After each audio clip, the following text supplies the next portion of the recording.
Hello and welcome. I hope you're safe and well. Today's exciting episode is me making this jacket. It's dragon scale sequins. It's so cute.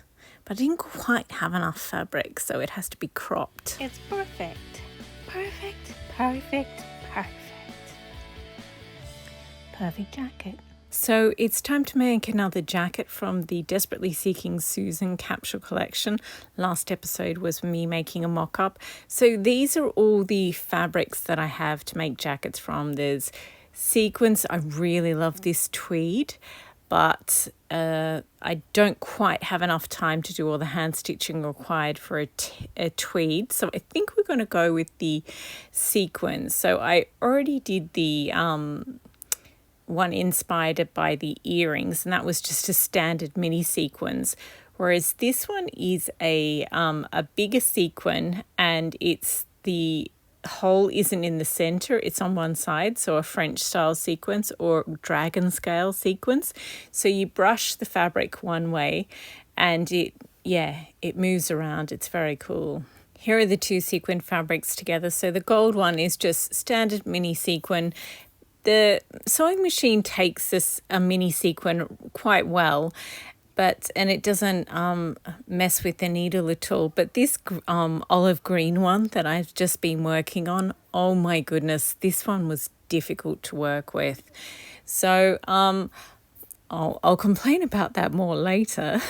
But first I did because sequin fabric generally has a stretchy mesh as its base, and then all the sequins are sort of woven onto it, or knitted onto it. So I have to stabilize the fabric, and I'm just going to use a standard structural layer that I use on most of my jackets. So it's net or netting, and any of the big cheap fabric stores will have it. It's only a few dollars a yard, but it's a really useful fabric to use. And because I'm going to do quite a bit of beading on this, I'm using 2 layers, but for a normal tweed jacket, I would just use one. So I've got all the pieces, and I'm going to machine sew the 3 back pieces together. So I've pinned them, and the front left and the front right, I'm going to pin them together too and machine sew them. So here they're all machine sewn. So I machine sewed the seam, and then the seam allowance, I pushed it all over to one side and I machine sewed that as well. Normally I would hand sew it, but I'm trying to get this jacket finished today, so I machine sewed it, and I'm going to apply heavy beading, so it's okay weight wise, but it would be a bit too corseted if you weren't going to apply a lot of heavy beading, in my opinion.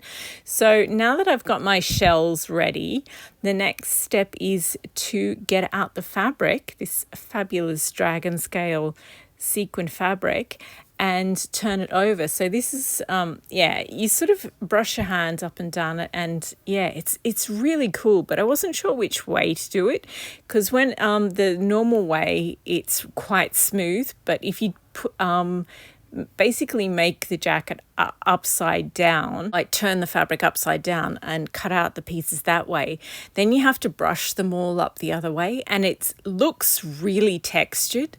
And I mean, that's the smooth bit there. It's nicer, but I love the textured look, so I'm going to turn it upside down and cut out all the pieces. The thing with this directional sequin fabric is you have to cut out all the pieces exactly the same way. So I'm not going to have enough to do a full length jacket, so I've cropped it 3 or 4 inches, which is 10 centimeters.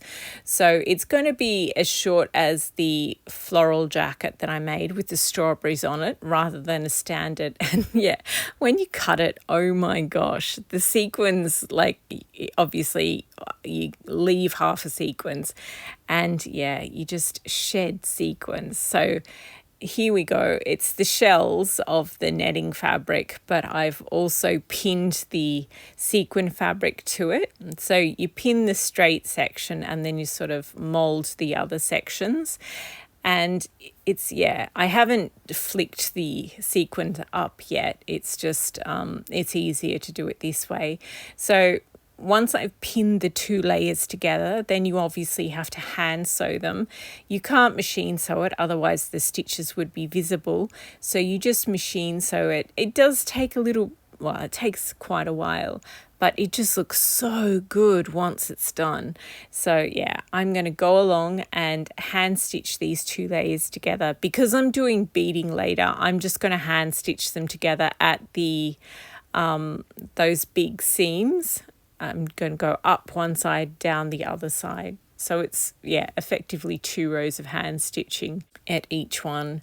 So that's the front of one side done, and then I did the front of the other side, and then I did the back as well. So the next step is you have to put the inside front on the front of the lining, that piece on, and I'll machine sew that, and then I'll pin the back and the 2 fronts together so that I have the whole torso of the jacket, and then I'll machine sew them. And while I'm machine sewing, I will also do the sleeves. So we've got the upper sleeve, which is the main part of the sleeve, and then I also had the undersleeve, and I pinned them together, and obviously I've got the backing fabric as well. So yep, I pinned them all together. Now it is time to machine sew everything. And once I machine sewed the sides of the torso, I also did the top. I pinned the top of the front and the top of the back together, and which makes the shoulder. So now I have to pin back the seam allowance on the sides of the torso of the jacket and the shoulders, and also at the front center.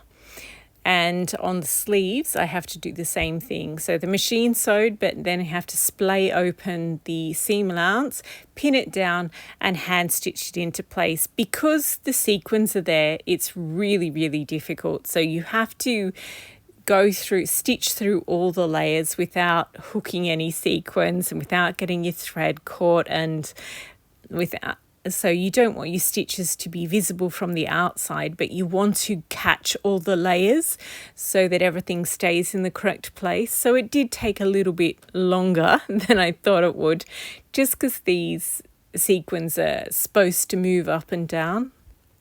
So yeah, it was it was tricky, but I got there eventually. So here we have the whole torso of the jacket, and oh my gosh, I love the way these move, and I love the play of the light. It's just fabulous. I know some people prefer it the neat way where they're all brushed down neatly, but I think it kind of looks a bit punkish this way. And because it's that beautiful, rich olive gold, sort of a buttery olive, it's it looks so pretty. I love it. And yeah, so there we go. So now I have to do, I've done one sleeve at this point, so I have to do the second sleeve. So again, you just pin the seam allowance back into place, and then you slowly go along and you hand stitch it down. And once that's done, turning out a sequin sleeve turning out a tweed sleeve is pretty tricky, but a sequin one because these are sort of slim sleeves, slimmer than most. So yeah, you have to just do it really gently and slowly, and eventually you can turn it out the correct way. So here we go. The sleeve is done, and I just brushed them up and down a few times because it's so much fun, this fabric. But I had to pin the cuff into place, so I measured it, I pinned the cuff up, and it's just easier to hand stitch the cuffs up and the hem of the torso of the jacket before you set the sleeves, because setting the sleeves is cumbersome at the best of times, but it's best to have all the finishing work done that you can do and then attach the sleeves. So there we go. We have the torso of the jacket and we have the 2 sleeves done now. So it is time to set the sleeves. This is going to be a nightmare. I broke a record of 2 needles, so I went through 3 needles. And yeah, this was the needle kept getting stuck. It found the tiny hole where the sequin is being held on. The needle kept getting stuck in that, and then the feet would drag it along, and yeah, I just did not have luck with this jacket. So anyway, I pinned them into place, which was a struggle because, yeah, these sequins, they're just that little bit too big. You can cut the sequins away from the seam line before you pin the layers together. But I find that can weaken the fabric a little, and it also can also mean that once your jacket's made, then it continues to fray and they continue to fall out. So personally, I don't crunch any out. So anyway, I machine sewed it, and then I checked it and machine sewed it again so that it was double strength. Then you clip under the curve, and then you hand stitch the seam allowance up into the sleeve. Normally I stitch from the outside and then again from the inside, but because these sequins are so direct, like they can move the whole, they're just anchored in one tiny point. And yeah, so I just had to stitch it from the inside. And I really like it with this apricot necklace. It kind of matches the mannequin that it's on too. It's so weird.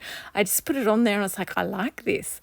So I normally wear my jackets just with a plain black or plain navy t-shirt. That's kind of, because they're so bling and the materials, like I use best possible tweeds I can afford. I use the best possible silk for the lining that I can afford, and the beads.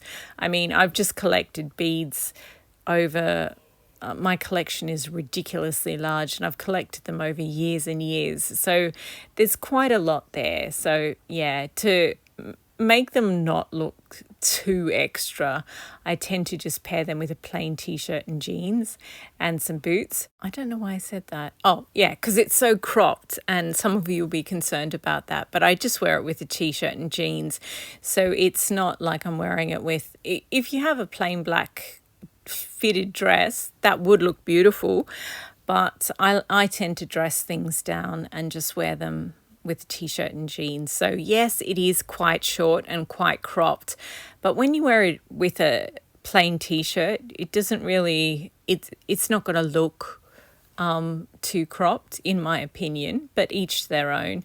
So it is sort of sticking out a little bit at the back here, but this is the one where, because this is part of the Desperately Seeking Susan collection. And on the back of the iconic jacket, in like two different characters, where there's a pyramid, but I'm not going to put a pyramid on the back of my jacket. And Susan gets a message from Jimmy, and she puts a heart around it. And I used to live in Edinburgh, and there's this really famous stones called the Heart of Midlothian. So I'm going to do a heart on the back of this that looks like stones in the shape of a heart. So I've got sort of beads that are going to make the square stones of it. And yeah, so it does stick out a little bit at the moment, just because I've put so much structure in there, because it's going to carry the weight of all the beading. It's going to have a big sort of mosaic looking thing in the back of it. So yeah, it's going to sit down on the back a little. It's going to hug the back a little more.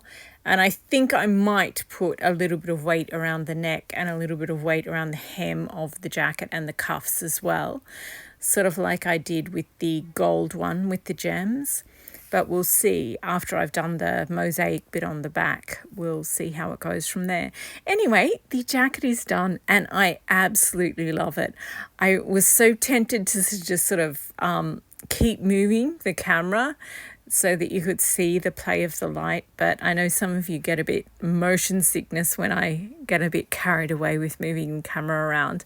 But it is an absolutely gorgeous jacket. I love it. I didn't think I would love it as much as I did. I thought, oh yeah, this would be cute. But it's adorable. I really, really love this one. So yeah, that's it. And I don't know when I'm going to find time to beat it, but I'm really looking forward to doing this one because I love Heart of Midlothian, and I just think it's going to look so great with a big feature on the back. I haven't really done one of those in quite some time, so yeah, it's going to be awesome. Anyway, thank you very much for watching. I hope you enjoyed, and yeah, have fun working with sequin. It's a headache, but you get an adorable jacket at the end. So yeah, in my opinion, totally worth it.